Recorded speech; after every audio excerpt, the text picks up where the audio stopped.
Buenas noches, estimados televidentes. Este es Enfoque 21, una producción de su diario Siglo XXI y Canal Antigua. Esta noche, una fría noche del último día del mes de enero, vamos a conversar con Ricardo Barrientos. Él es economista y uno de los analistas del Instituto Centroamericano de Estudios Fiscales. El tema que vamos a tratar, por supuesto, esta noche es el tema que nos interesa a todos los guatemaltecos hoy por hoy, un tema que se ha puesto de actualidad, por decirlo así, el tema impositivo, la reforma fiscal que está por lanzar o por plantear ante el Congreso de la República el gobierno del presidente Otto Pérez. Ricardo, muchas gracias por participar con nosotros. La idea de este programa es transmitirle a nuestros televidentes información que les permita a ellos formarse una opinión sobre los diferentes temas, y obviamente hoy el tema de conversación en todas las reuniones es los nuevos impuestos, qué nos viene, qué nos toca y qué podemos esperar. Antes de que entremos en la conversación, me gustaría que viéramos un breve video donde vamos a escuchar un poco la opinión de los guatemaltecos en la calle.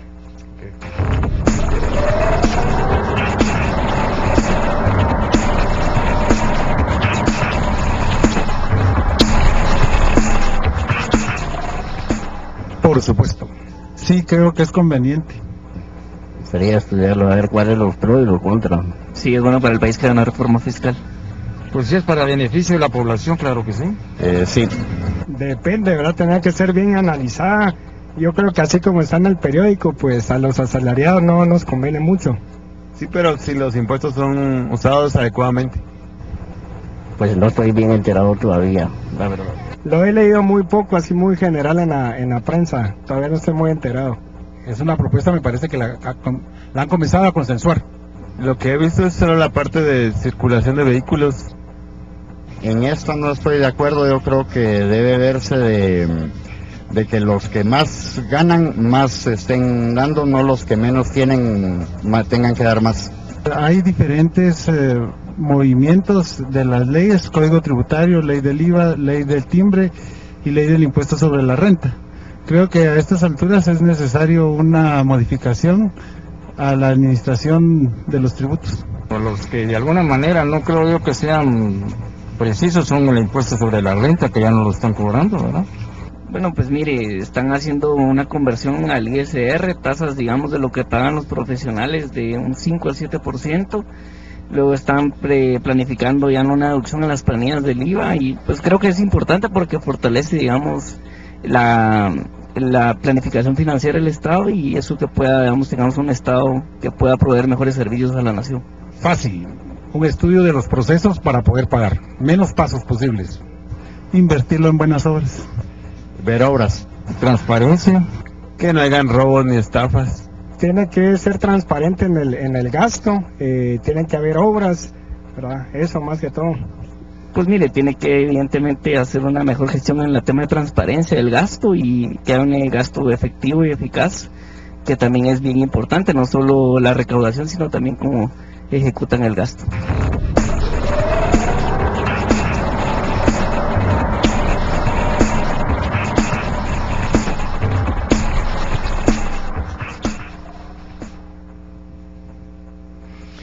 Bueno, estamos de vuelta, Ricardo, muchas gracias otra vez por tu participación.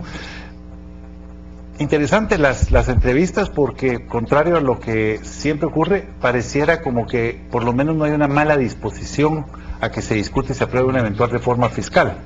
Bueno, muy buenas noches, también muchas gracias por la invitación. Yo creo que de lo más interesante, las entrevistas nos está diciendo algo, y que nosotros en el CEFI lo hemos estado repitiendo con bastante frecuencia.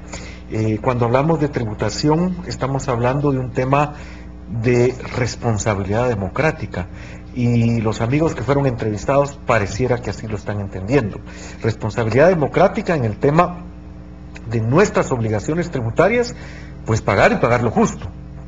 Y también obligaciones democráticas en el sentido que como ciudadanos tenemos el derecho de exigir el buen uso y la transparencia de los recursos. Así es que yo creo que las opiniones, mucho balance, hay un reconocimiento que, por ejemplo, en 2009, los técnicos sabemos que nos golpeó severamente una crisis económica global, pero lo que al ciudadano y al contribuyente de a pie o en automóvil, en estos casos, como lo vimos, está consciente que el Estado necesita más recursos para hacer lo que debe hacer. En materia de seguridad, sabemos que la gente quiere seguridad, el tema de educación, todos sabemos que estamos en infraestructura vial, las carreteras, sí, ¿verdad? También. Hay un tema que sería interesante antes de que entremos al paquete en sí mismo. Guatemala, ¿cómo se ubica en cuanto a la tributación a nivel latinoamericano? Siempre hay una crítica de que nuestro país es uno de los que donde menos se tributa. Bueno, es una pregunta que normalmente se ha respondido de una manera muy simple. Voy a hacer el esfuerzo de no repetir lo que ya sabemos. Una forma de responder esta pregunta es medir el volumen de recaudación en términos del tamaño de la economía, ¿verdad? Esta es la famosa carga tributaria. En esta forma de medirlo, definitivamente Guatemala no está bien. Es de las más bajas en Latinoamérica y ciertamente la más baja de Centroamérica. Los datos lo que revelaron es que, por ejemplo, en 2009, cuando nos golpeó la crisis, la de Guatemala era no solo la carga tributaria más baja, sino que fue la que más cayó, la más golpeada. Pero, por ejemplo, el sector privado guatemalteco tiene razón. Por ejemplo, cuando vemos la tasa impositiva sobre el impuesto sobre la renta, pues está en 31%, y esto de ninguna manera es la más baja de la región. No obstante, también se dice que el impuesto sobre la renta al final lo termina pagando un grupo muy pequeño y un grupo muy grande no lo paga, y un poco la informalidad. Pero también ahí tenemos un problema estructural, ¿verdad? La región latinoamericana es la más desigual del mundo. Y Guatemala es de los más desiguales. Entonces, de alguna manera, si la riqueza está concentrada, eso es natural, ¿verdad? Y luego, solo una medición más, por ejemplo, en el tema del IVA. La tasa del 12% no es de las más altas, pero tampoco es la más baja de la región, ¿verdad? El Salvador tiene 13, Honduras tiene la general del 12 y unas tasas más altas para algunos productos suntuosos, pero sí que tenemos la base más amplia. Vamos, ¿no? Ricardo, sí, vamos a el tiempo en este programa siempre nos machuca un poco. Vamos a ir ahora a un corte comercial y luego vamos a volver y tratar de presentarle a los televidentes los puntos más destacados de la paquete de reformas que va a presentar el gobierno, o que por lo menos están en este momento en el tapete de discusión. Claro. Vamos a un corte, usted no nos pierda la sintonía porque viene la parte más interesante de este programa.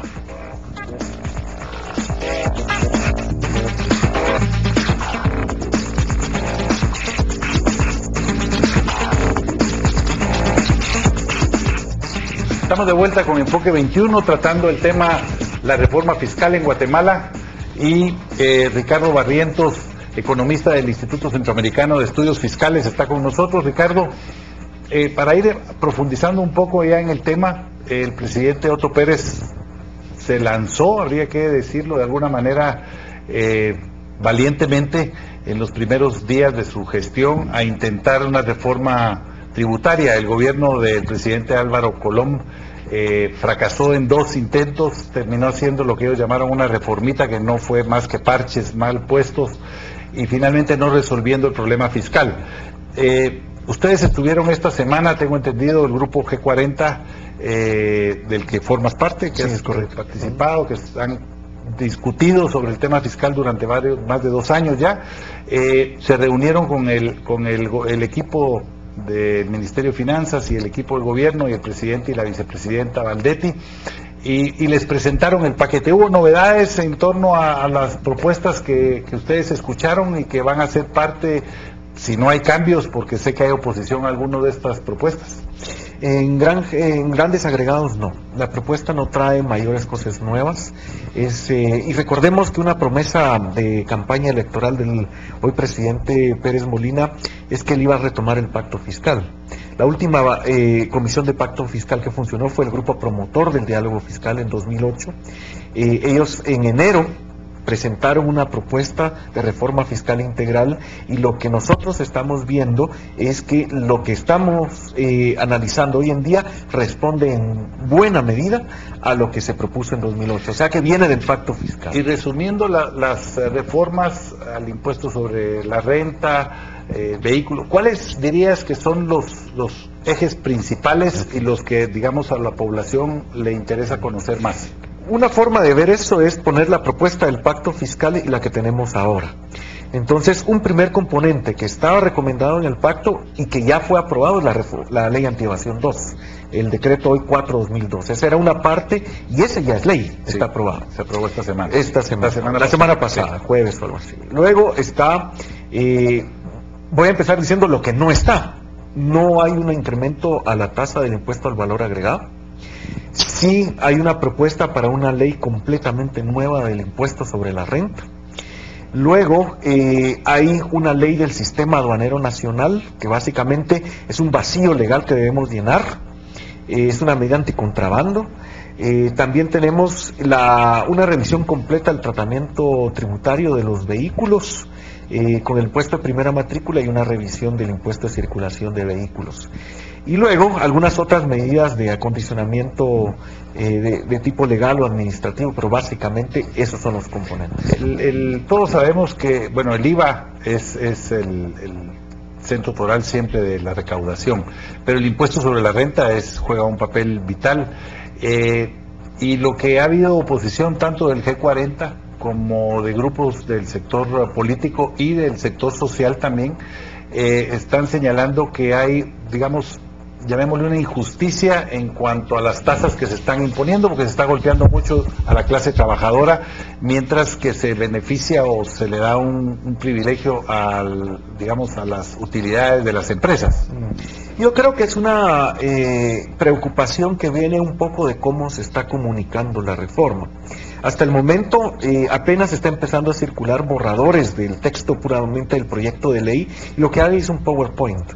Y un PowerPoint es una gran herramienta de comunicación, pero también deja atrás un montón de información. Entonces, un tema tan técnico no es fácil comunicarlo. Y en este caso, por ejemplo, en las empresas, el cambio importante es que parte del impuesto deja de aplicarse sobre la empresa, sino que las utilidades se van a donde está el accionista, a través de la distribución de dividendos. Entonces, por eso es que vemos una reducción de la tasa para las empresas, pero se aplica el impuesto sobre los dividendos al 5%.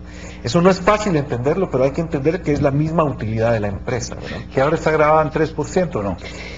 Por el impuesto sobre la renta está exento, y lo único que está grabado es con el timbre fiscal en el caso que se documente la distribución de dividendos, pero no siempre se hace.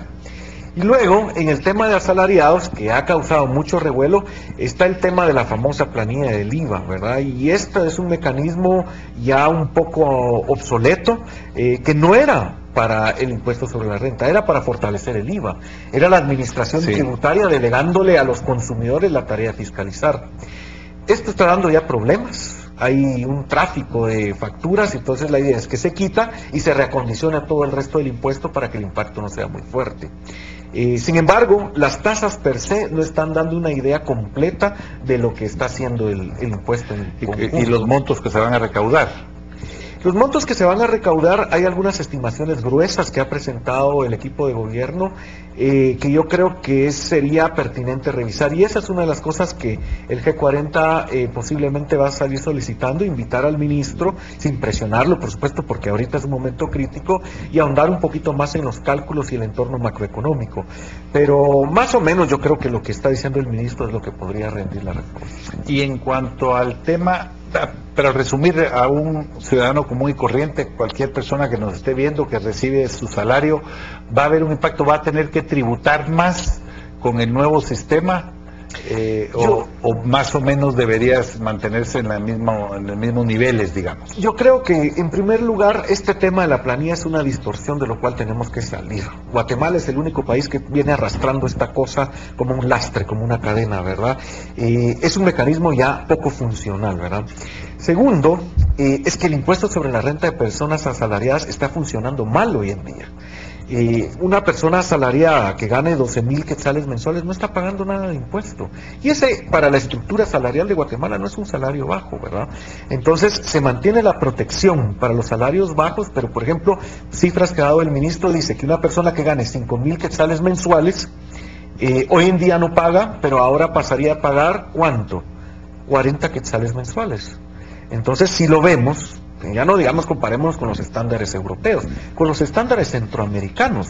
Para alguien que gana 5.000 quetzales mensuales, 40 quetzales, puede que sea el impuesto justo. Si ya gana 10.000, 12.000, ya paga 600 o 300 o 400 quetzales. Si alguien que gana 20.000, pues ya le tocará pagar 1.000 quetzales mensuales. O sea que sí hay una proporción. Naturalmente esto va a ser incómodo, porque si hoy no está pagando nada por la planilla del IVA, sí, 40 quetzales más, pues es incómodo, pero quizá es el aporte que deberíamos estar pensando, ¿verdad? Y el tema de la circulación de vehículos, ¿es una tasa fija que se está poniendo según el valor del carro, que se incrementa, o cómo funcionaría? Son dos medidas fiscales, el impuesto de primera matrícula y el impuesto de circulación de vehículo. El de primera matrícula es para componer un problema que tuvimos a partir de 2004. Por una norma de la Organización Mundial de Comercio, del Acuerdo General de Aranceles y Comercio, a partir de 2004, los impuestos que pagan los vehículos importados es con base a un valor en factura y no respecto al valor de mercado. Entonces, lo que hemos visto es un montón de facturas falsas o facturas que traen un carro muy lujoso por $200. Y entonces, desde 2004 se perdió recaudación y entonces el impuesto en primera matrícula es recuperar esa recaudación, ¿verdad? Por eso es que se propone eliminar los derechos arancelarios y sustituir con el nuevo impuesto de primera matrícula. No es impuesto sobre impuesto. En el tema de circulación de vehículos, yo creo que, bueno, sí, es doloroso, es un incremento de impuesto, pero creo que al gobierno le ha faltado explicar algo. Porque si solo vemos el tema de circulación de vehículos por el lado tributario, vamos mal, va a generar incomodidad. Creo que deberíamos ver para qué se van a usar los recursos. Por ejemplo, yo planteo, el ICEFI plantea, si el destino de esto es que los automovilistas, los que conducimos un carro particular, vamos a pagar un poco más de impuestos para de una vez por todas componer el sistema público, el de transporte público de pasajeros, urbano y extraurbano, y no ver que toda esa pobre gente que va enlatada en los buses, y el subsidio que se y luego la corrupción, y eso lo vamos a ver. Yo creo que si este gobierno realmente complementa que esto es para, por ejemplo, un buen sistema de transporte de pasajeros urbano y extraurbano, yo creo que con gusto lo vamos a pagar todos. Más pagaríamos, creo yo. Vamos a ir a un corte y luego tal vez volvemos con los últimos toques sobre lo que está por llegar y sobre las modificaciones que va a haber a las tasas impositivas diferentes en Guatemala, pero también para hablar un poco sobre la transparencia del gasto público y cómo las leyes contemplan, si es que existe esto, el que haya transparencia y cómo se va a controlar la calidad del gasto. Vamos a un corte, volvemos inmediatamente con este tema que es apasionante y que de una u otra manera será algo que cuando el Congreso lo apruebe nos principie a afectar de manera directa a todos los guatemaltecos en un sentido por la tributación, pero también podemos exigir más sobre el cumplimiento de mejor educación, mejor salud, mayor seguridad y por supuesto carreteras e infraestructura. Vamos a un corte y volvemos inmediatamente.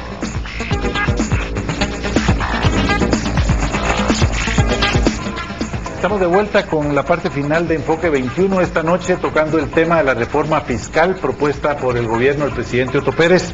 Está con nosotros Ricardo Barrientos, economista del Instituto Centroamericano de Estudios Fiscales.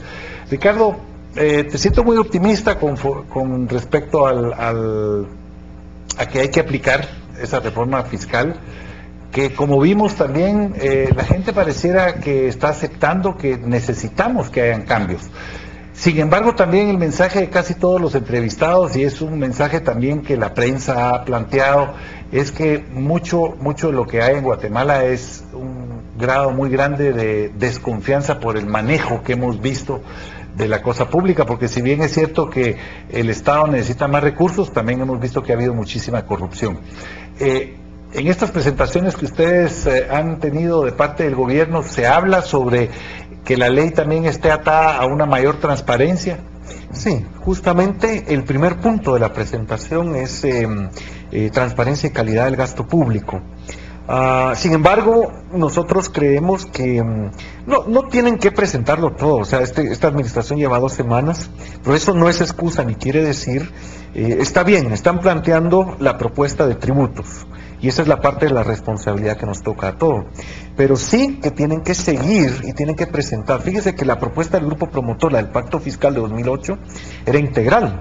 porque tenía calidad de gasto, Así es. era lo central, eso era el corazón de la propuesta. Luego tenía la parte de transparencia y combate a la corrupción, que era esa llave que abre la confianza, el corazón de los contribuyentes a recuperar esa confianza en el Estado, y luego venía la parte de los tributos. Muy bien, hemos empezado por esa parte, yo no lo veo mal, pero sí que falta esta. Por ejemplo, en el G40 hemos dicho, en julio del año pasado le hicimos una adenda a la propuesta del pacto fiscal con avances y desafíos y una agenda muy concreta de medidas de corto, de mediano y largo plazo para el tema de la transparencia. ¿Y qué es lo que contempla en esa presentación del gobierno? ¿Qué es lo que ellos contemplan como evidencia o como testimonio de que va a haber transparencia en el manejo del... Bueno, ellos presentaron una agenda legislativa bastante amplia, pero habría que, pedirles dónde están las iniciativas de ley. Bueno, tal vez no las tienen preparadas, ¿verdad? Pero deberíamos ir viendo un poco más, ¿verdad? Por ejemplo, hay una ley que en Guatemala es ridículo que no exista. Desde la administración del presidente Álvaro Arzú se suprimió del Código Procesal Penal el delito de enriquecimiento ilícito, que en otros países no solo está contemplado en el Código, sino que hay una ley específica para castigar el enriquecimiento ilícito. Y acá hay que ser muy justos, porque esta no necesariamente toda es responsabilidad del Ejecutivo. La ley de enriquecimiento ilícito tiene años ahí ya en el Congreso de la República. La ley de fideicomisos públicos, las reformas a la ley orgánica del presupuesto. Cada año hay que estar aprobando en el presupuesto unas normas de garantía y transparencia, que cada vez que hay un presupuesto nuevo se tambalean. ¿Será que los diputados la van a quitar o será que no? ¿Verdad? Entonces yo creo que hay que avanzar en eso, y yo creo que hay que dar pasos serios. Por ejemplo, nosotros mismos salimos hace 2 semanas expresando la preocupación por las compras directas que hacen los ministerios, ¿sí? Compras directas de medicamentos, un mercado muy agresivo, muy competitivo. Yo creo que hay que avanzar en el tema de componer el sistema de compras estatales.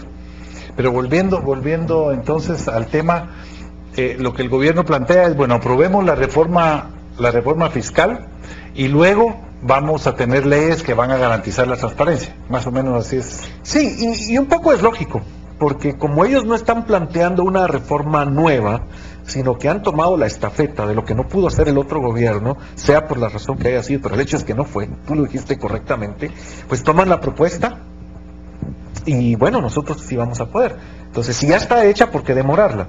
Además, los momentos políticos indican que es el momento apropiado. Y en cuanto al control de gastos, el control de gasto es control fundamental. y calidad, control de la calidad de gasto, ¿verdad? De la calidad de gasto, sí, porque una cosa es el registro, ¿verdad? Hay un problema con el sistema integrado de administración financiera. El acceso público al registro de la inversión está desenchufado desde hace un año. Y eso se lo hemos dicho al ministro, y el ministro dice, llevamos 2 semanas. Pero luego está el tema de las prioridades de gasto, ¿verdad?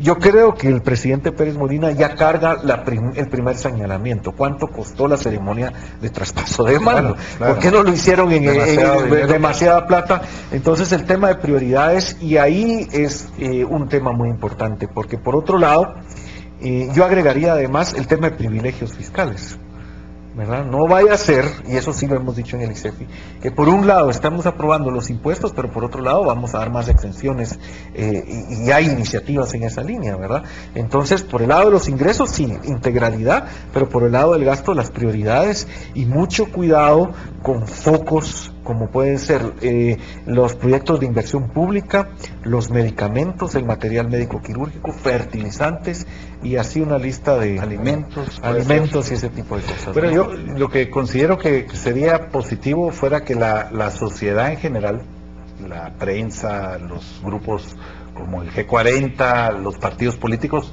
se hiciera una presión fuerte para que, si bien es cierto que algunas de estas leyes puedan no estar aprobadas paralelamente o simultáneamente, que por lo menos existe un compromiso formal, incluso hasta firmado, de que se van a promover en el futuro inmediato, porque si no, lo contrario, lo malo es que en Guatemala siempre los políticos se comprometen, pero después ya no cumplen lo que prometen. Yo creo que se pueden hacer cosas, por ejemplo, las iniciativas de ley que ya están en el Congreso, y que están ya incluso dictaminadas favorables, pues entonces una reunión entre la instancia de jefes de bloque pública, negociación pública, y entonces se dijo, bueno, hacer una agenda prioritaria de cuáles son las 5 leyes que deberían salir antes de que llegue abril. Fideicomisos, enriquecimiento, bueno, allá las prioridades, ¿verdad? Yo quisiera decir, esta propuesta nosotros en términos generales no la vemos mal, es un primer paso hacia adelante en la dirección correcta. Es una reforma necesaria, pero no es suficiente. No alcanza, tiene que ser complementada con, digamos, con otras medidas que garanticen la integralidad, pero no porque no sea suficiente, entonces mejor tirémosla. Yo creo que el camino se hace al andar, y este es un primer paso en la dirección correcta. Es decir, no vamos para atrás. Ajá. Pues muchas gracias, Ricardo. A ustedes, estimados televidentes, hemos llegado al fin de Enfoque 21. Creo que el tema es demasiado amplio para ser tratado en solamente uno de nuestros programas. Es evidente que el país requiere de una mayor tributación, de una reforma fiscal integral profunda. Creo que el momento también ha sido circunstancial, favorece al gobierno, pero es también oportuno pensar que la sociedad civil, los diferentes sectores, los partidos políticos deben comprometerse muy seriamente a que a la par de la reforma fiscal vamos a ver también unas leyes que garanticen la transparencia para que esa corrupción que evidentemente ha carcomido todas las esferas del Estado no repita lo que hemos visto en los últimos gobiernos. Así es que el tema está por venir, habrá nuevos impuestos, eso es lo que dicen todos los analistas, los nuevos impuestos vendrán, obviamente tocará a todo el mundo tributar un poco más, se pedirá seguramente, y eso creo yo que es la parte importante, se pedirá que haya más equidad, si faltan en algunas de las escalas, que esa equidad sea palpable y sea clara para todos los ciudadanos, porque eso nos va a dar confianza a todos. A ustedes, estimados televidentes, muchas gracias por estar con nosotros. El próximo martes intentaremos hablar sobre lo que sucede en las municipalidades de Guatemala. ¿Hay o no hay democracia? ¿Se está respetando el espíritu democrático en las municipalidades de Guatemala, Villanueva y Misco? Muchas gracias, buenas noches y hasta el próximo martes. Gracias.